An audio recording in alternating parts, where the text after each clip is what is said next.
제1장 피빛으로 물든 철의 오해 파키스탄의 드리운 제국의 조종. 왕년의 대륙의 북경 정권이 불변의 철혈 형제라며 그토록이나 칭송하고 추앙해 마지 않던 파키스탄의 전역이 이제는 억눌려온 민중의 거대한 분노로 뜨겁게 달궈지며 돌이킬 수 없는 파멸의 길을 걷고 있습니다. 실로 반중폭동의 사나운 불길은 이미 통제할 수 있는 임계점을 넘어서며 국가의 존립 근간을 무섭게 뒤흔들고 있으며 대낮의 소란스러운 도심 거리에서는 분노에 찬 군중들이 중공의 물자를 무차별적으로 약탈하고 중국 상인들이 자신들을 수호해야 할 현지 경찰과 유혈 충돌을 빚는 참혹한 아비규환의 현장이 매일같이 연출되고 있습니다. 실내 양국을 연결하던 사실상 유일한 생명줄이자 대동맥이었던 육상 무역로마저 완전히 얼어붙은 채 싸늘한 침묵만이 흐르고 있으며 북경 당국이 1대1로의 가장 찬란한 금자탑이자 성공 신화라고 전 세계에 오만하게 자랑하던 거대 프로젝트는 이제 노골적으로 드러난 적대감과 깊은 불신 그리고 수습 불가능한 혼돈의 심연 속으로 비참하게 가라앉았습니다. 이 거대한 균열의 충격파는 비단 남아시아의 경계를 넘어 중동의 이스라엘에까지 파급되고 있으며 그곳에 고립된 중국인 노동자들은 전례 없는 고강도 검문과 작업장의 강제 폐쇄 그리고 대규모 추방이라는 벼랑 끝에 낭떠러지에 직면하면서 양국 관계는 사상 초유의 절멸 위기로 추락하고 있습니다. 제2장 천문학적 자본이 쌓아 올린 모래성 1대1로라는 이름의 거대한 무덤. 중공 당국은 전 지구적 영향력을 매수하고 이식하기 위해 수십억 달러라는 천문학적인 혈세를 아낌없이 투입했으나 그 끝에 마주한 성적표는 냉혹하고 비참할 정도로 분명할 뿐입니다. 실로 원한의 골은 메울 수 없을 만큼 깊어지고 동맹의 결속은 모래성처럼 허물어지고 있으며 머나먼 타국으로 나간 중국인들은 현지 사회에 들끓는 증오와 베이징 수뇌부의 차가운 무관심 그 사이에 틈바구니에 끼어 고립된 채 처절하게 버려지고 말았습니다. 중국이 호기롭게 약속했던 그 위대한 부흥의 서사는 이제 누구도 통제할 수 없는 전 세계적인 것은 역풍으로 변질되어 오히려 제국의 목을 조르는 날카로운 칼날이 되었습니다. 사실 파키스탄은 중공의 1대1로 구상 중에서도 심장부에 해당하는 절대적인 요충지였으며 북경은 항구와 전력 그리고 도로와 광산 개발 등 막대한 자본을 투입하며 중국 파키스탄 경제회랑이라는 야심찬 기획을 국가 전역에 걸쳐 추진해왔습니다. 그러나 2024년 이후 전국 곳곳에서 폭동과 대규모 시위가 본물 터지듯 일어났고 현지 민초들의 냉혹한 각성은 결국 중공이 꿈꾸던 야욕의 설계를 산산조각 내버렸습니다. 제3장 소스트의 비명과 무너진 경제회랑의 관문.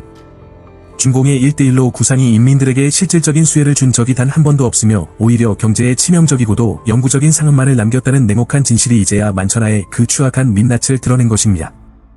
그 결과로 인해 상인들이 중국과 파키스탄을 잇는 사실상 유일한 통로인 무역로마저 스스로 차단해버리는 극단적인 파국으로까지 치달게 되었습니다. 실내 길기트 발티스탄 지역의 소스트는 중국 파키스탄 경제회랑의 핵심 관문이자 두 나라를 잇는 유일무이한 육상 국경지대입니다. 그런데 2025년 7월 중순부터 이 지역에서 격렬한 민중 시위가 터져나왔고 파키스탄인들이 대낮에 중국 상인의 물자를 공개적으로 탈취하고 약탈하는 충격적인 참상이 벌어졌습니다. 더욱 경악스러운 대목은 이것이 단순한 민간 폭도들의 우발적 소행이 아니라 일부 파키스탄 세관 관리들까지 약탈에 동조하고 가담했다는 사실입니다. 2025년 10월 이후에는 중국인과 파키스탄 경찰 사이에 물리적인 폭력 충돌이 빈번해지며 상황은 걷잡을 수 없는 몰락의 길로 접어들었습니다. 제4장 대표 없는 과세와 누적된 착취의 폭발. 소스트 지역은 법적 지위가 지극히 불명확한 카슈미르 분쟁 구역에 속해 있는 위태로운 곳입니다. 파키스탄 헌법상 길기트 발티스탄은 정식 영토로 승인되지 않았기에 현지 주민들은 이런 모호한 법적 토대 위에서의 과세 자체가 위헌이라고 강력히 주장하며 해당 구역을 무관세 지역으로 지정할 것을 엄중히 요구하고 있습니다. 실로 대표 없는 곳에 과세 없다라는 저항의 외침이 들불처럼 확산되며 장기간 누적되어 온 경제적 수탈과 착취에 대한 민중의 분노가 한꺼번에 터져나오고 있습니다.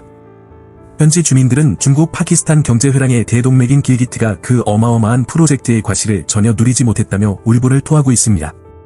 이 지독한 세금 분쟁으로 인해 지역 경제는 벌써 8개월째 완전한 마비 상태에 빠졌으며 수천 명의 인민이 일터를 잃고 생존의 벼랑 끝으로 내몰리고 있습니다. 제5장 민생 개선이라는 허울 좋은 사기극과 소매업의 붕괴.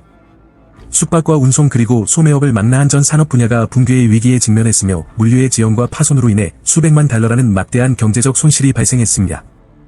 인민의 삶을 개선하겠다던 1대1로의 약속은 이제 불평등과 빈곤을 심화시킨 주범으로 지목되어 민중의 거센 지탄을 받고 있습니다. 일반 상인들의 생계 물품은 세관에 억류되어 썩어가는 동안 일부 권력 특권층의 물자만 유유히 통과되는 불공정한 추태는 민심을 더욱 분노의 도가니로 몰아넣었습니다. 시위의 지도자들은 이번 사태가 단순한 관세의 문제를 초래한 것이 아니라 오랜 세월 가해진 소외와 수탈에 대한 처절한 생존 투쟁이라고 역설하고 있습니다.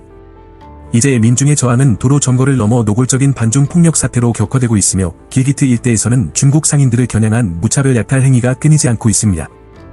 심지어 한 중국인 블로거는 소스트 세관에서 노골적인 뇌물을 강요받고 폭행까지 당한 뒤 소중한 휴대폰마저 탈취당했다고 폭로하며 울분을 토했습니다. 제6장 얼어붙은 여론과 대륙 지식인의 비참한 종말. 해당 블로거는 이것이 일부 개인의 일탈일 뿐이라고 강변했으나 정작 중국 내부 네티즌들의 반응은 얼음장처럼 차갑고 냉소적이었습니다. 세관 신고는 규정대로 했느냐 혹은 정당한 세금은 납부했느냐 아니면 밀수행위를 하다가 적발된 것이 아니냐는 날카로운 비난이 쏟아졌습니다. 동시에 타국에서 중국인을 표적으로 삼은 강도 사건이 꼬리에 꼬리를 물며 민심은 최악의 국면으로 치닫고 있습니다. 하얼빈 공업대학이라는 명문대를 졸업한 장래가 촉망되던 중국인이 무장 강도를 만나 전 재산을 강탈당한 비극적인 사건까지 보고되었습니다. 온라인 공간에서는 저토록 높은 학력을 가진 자가 파키스탄까지 떠돌아야 했던 처절한 현실이야말로 중국의 암울한 현주소를 상징한다는 탄식이 흘러나옵니다. 중공이 철의 형제라 치켜세우는 나라일수록 그 국민은 더욱 빈곤해지며 모든 수혜는 부패한 관리들이 독식한다는 냉소가 가득하며 중국 파키스탄 경제 회랑의 핵심 사업들은 도처에서 난항에 부딪히고 있습니다. 제7장 과다르의 좌절과 전략적 역공의 그림자. 쿤자라브 베스는 중국 파키스탄 경제 회랑을 지탱하는 핵심 기둥이지만 길기트 발티스탄의 주민들은 오래전부터 이 사업의 이익이 오직 북경의 주머니만 채우는 일방적인 구조라며 반기를 들어왔습니다. 이번 참사는 중국과 파키스탄의 협력 관계 전반에 회복 불가능한 구조적 파열음을 내고 있습니다. 발루치스탄의 과다르한 역시 갈등의 도화선이 되고 있습니다.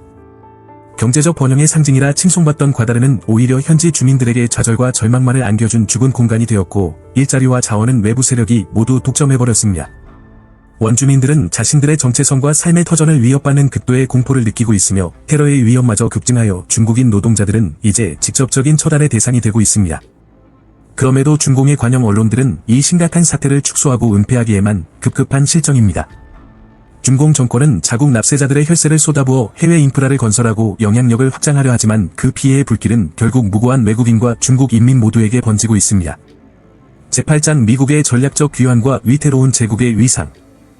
해외로 나간 중국의 인민들은 현지 사회에 들끓는 적대감과 북경 당국의 무책임한 방관 사이에서 고립무원의 처지로 버려졌습니다. 이와 대조적으로 트럼프 행정부 하에 미국은 파키스탄과 에너지 및 광업 분야의 협력을 공고히 하며 안보와 대테러 분야의 공조를 더욱 심화시키고 있습니다. 실내 이것은 단순한 경제적 협력을 넘어 남아시아 지역에서 무분별하게 팽창하던 중국의 영향력을 차단하기 위한 고도의 전략적 응징으로 풀이됩니다. 앞으로 미국과 파키스탄의 밀착이 가속화될수록 중국의 지역적 지배력은 더욱 처참하게 쇠락할 가능성이 농후합니다. 무엇보다 파키스탄의 인민들은 진정성 있는 민주주의의 국가의 원조를 갈망하며 중국 공산당이 주도하는 파괴적이고 간압적인 개발 모델을 점점 더 강력하게 거부하며 등을 돌릴 것입니다. 제9장 이스라엘의 인내심의 한계와 유망했던 시대의 종언. 이스라엘의 인내심이 이제 완전히 바닥을 드러내고 말았습니다. 양국의 외교 관계는 건국 이래 최악의 파국을 맞이했으며 중국인 노동자들은 대규모 강제 추방이라는 벼랑 끝 위기에 몰려 있습니다. 이스라엘 내에서 번영을 꿈꾸던 중국인 노동자들의 한때 유망했던 시절은 이제 확정적인 종말을 향해 빠르게 미끄러지고 있는 것으로 관측됩니다.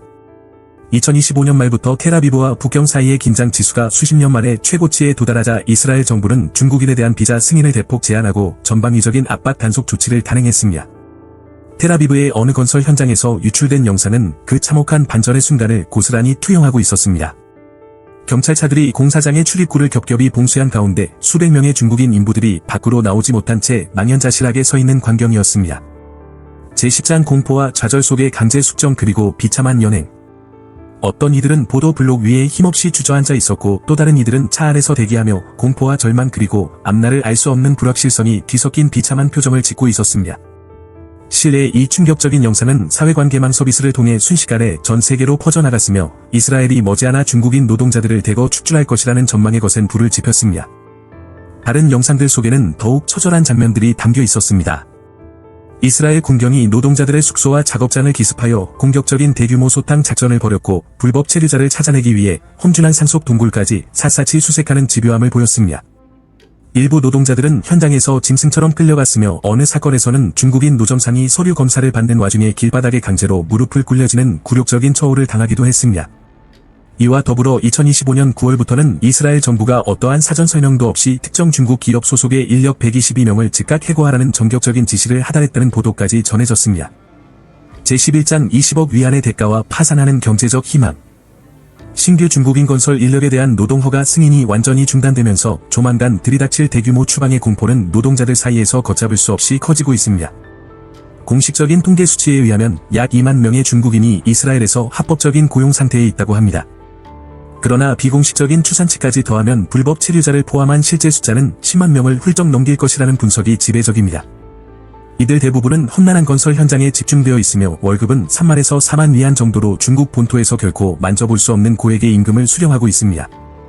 하지만 이러한 고수입의 이면에는 가혹한 대가가 숨겨져 있었습니다. 노동자들은 이곳에 오기 위해 10만에서 15만 위안이라는 거액의 중개 수수료를 선불로 지불해야 하며 최대 63개월이라는 노예 같은 장기 계약에 묶여 있습니다. 이런 상황에서 프로젝트가 중단되거나 강제 추방이 집행되면 이들은 순식간에 빚더미에 올라앉아 경제적 파멸을 맞이하게 됩니다. 제12장 네타냐후 총리의 독설과 외교적 대결단의 서막. 노련한 관측통들은 이번 사태가 단순히 노사 간의 갈등이나 행정적인 이민 정책의 문제가 결코 아니라고 입을 모아 지적합니다. 실로 이것은 회복 불가능할 정도로 악화된 중국과 이스라엘 관계의 처참한 단면입니다.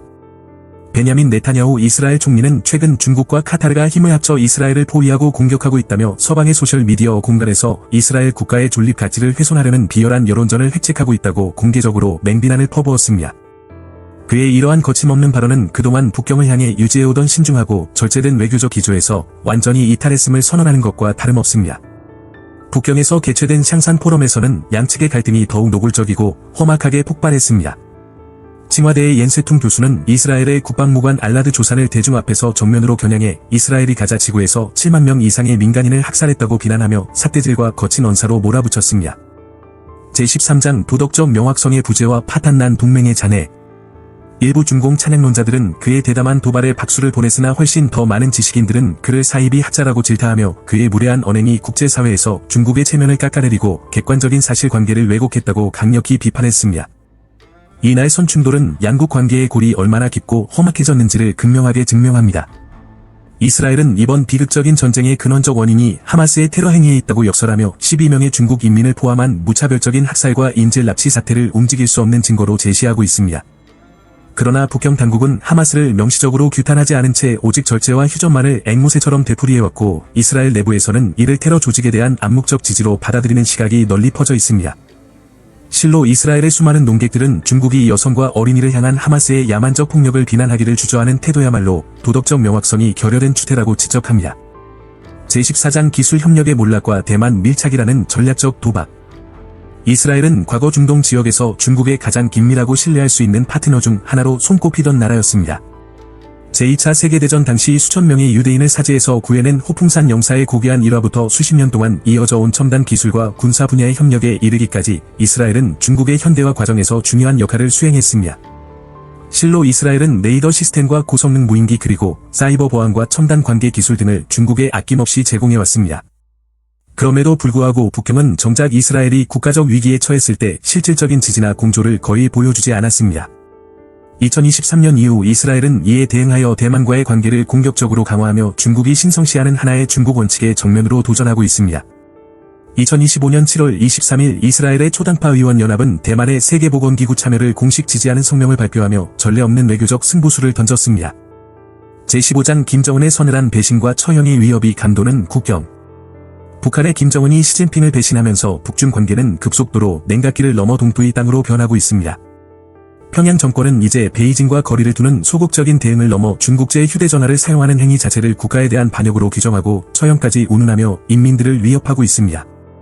2025년 9월 말 북한의 보리성은 지방당국에 올해 4분기 말까지 중국제 기기를 완전히 뿌리 뽑으라는 살벌한 지시를 하달했습니다. 양강도 해산의 주민들은 이번 단속이 과거와는 차원이 다른 공포를 불러일으키고 있다고 증언합니다. 인민들은 이제 휴대폰을 꺼내는 것조차 엄두를 내지 못하고 있습니다. 당국은 중국제 기기를 소지하는 것만으로도 간첩죄를 적용하여 위반자를 즉각 처형할 수 있다고 엄포를 놓았습니다. 실로 당국은 최신형 신호 탐지기를 국경 전역에 배치하고 순찰 인력을 증강했으며 적발 시 온 가족을 연좌제로 처벌하겠다는 공포 정치를 강화하고 있습니다. 제16장 모스크바로 향하는 평양의 발길과 5,000년의 적. 노련한 분석가들은 북한 정권이 내부의 불안정성을 잠재우기 위해 공포를 통치수단으로 사마 공개 처형이라는 극단적인 방식에 의존하고 있다고 분석합니다. 2024년 북한과 러시아는 포괄적 전략 동반자 협정을 체결했으며 2025년 초 북한은 우크라이나 침공 전쟁에서 러시아를 돕기 위해 전투 병력을 파견했음을 공식적으로 시인했습니다. 국내적으로 평양 정권은 중국 영화의 유통을 금지하고 화교들의 거주 이전을 통제하며 중국의 오락물을 불순한 매체로 낙인 찍어 철저히 탄압하고 있습니다. 실로 김정은은 중국이 고구려든 한국 역사를 왜곡하려 한다는 점을 들어 중국 콘텐츠에 대한 전면적인 금지 명령을 직접 승인한 것으로 알려졌습니다. 과거 황장엽 전 비서는 김정은이 미국과 일본은 100년의 적이지만 중국은 5000년의 적이다라고 일갈했다고 증언한 바 있습니다. 이러한 뿌리 깊은 증오와 불신 속에서 그들의 동맹은 언제든 무너질 수 있는 허망한 껍데기일 뿐입니다. 제17장 8위의 황금 탈취 사건과 제국의 도덕적 파멸. 대륙의 인민들이 국외에서 자행하는 충격적인 범죄 행각이 국제사회에 따라온 눈총을 받고 있습니다. 특히 2025년 9월 중순 파리 국립자연사 박물관에서 발생한 치밀하게 기획된 황금절도 사건은 전 세계를 경악의 도가니로 몰아넣었습니다. 실로 수사당국이 공개한 영상 속 범인은 온몸을 검은 수의처럼 감싸고 3000도가 넘는 강력한 토치를 휘두르며 박물관의 철통 같은 방어선을 마치 웹과 수술처럼 정교하게 도려내고 유물을 탈취했습니다. 2025년 10월 21일 체포된 용의자는 놀랍게도 24세의 젊은 중국 여성이었습니다. 하지만 그녀의 가방에서 나온 것은 극히 일부였으며 나머지 5kg의 황금은 이미 국제암시장으로 흘러가 행방이 묘연한 상태입니다. 전문가들은 이것이 단순한 금전적 가치를 넘어 인류에 대체 불가능한 역사적 유산이 소멸된 비극이라고 성토하고 있습니다. 이러한 범죄의 파고는 루브르와 퐁텐블로 궁전으로까지 번지며 중국인 사회의 도덕적 파산을 상징하고 있습니다. 실로 경제가 급격히 차가워질수록 인민들의 마음도 함께 얼어붙으며 거대한 제국은 안으로부터 서서히 썩어 문드러지고 있습니다. 지금까지 차이너즈 시도였습니다.